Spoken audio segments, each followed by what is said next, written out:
Hello, my dear friends. If today's joke gave you a chuckle, why not hit subscribe? I'd love to count you as a friend. It was a beautiful afternoon, and Grandpa Henry was spending time in the backyard garden with his 7-year-old grandson, Ben. Together they were pulling weeds, planting flowers, and enjoying the warm sunshine. As they worked, Ben suddenly spotted an earthworm squirming beside one of the flower beds. "Grandpa, look!" he said excitedly. "I bet I can get that little worm back into its hole." Grandpa smiled and shook his head. "I'll make you a deal," he said. "I'll give you $5 if you can do it. That worm is far too wiggly to fit back into such a tiny hole." Ben grinned.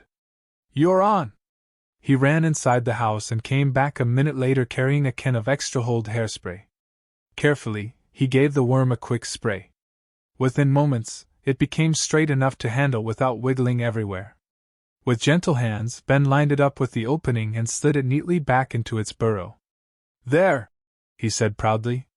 "Looks like I won." Grandpa laughed, reached into his wallet, and handed Ben the promised $5. Then Grandpa picked up the hairspray, smiled to himself, and quietly disappeared into the house. About half an hour later, he came back outside looking unusually cheerful. He walked over to Ben and handed him another $5 bill. Ben looked puzzled. "But Grandpa, you already paid me." Grandpa couldn't help but smile. "I know," he said. "This one is from your grandma."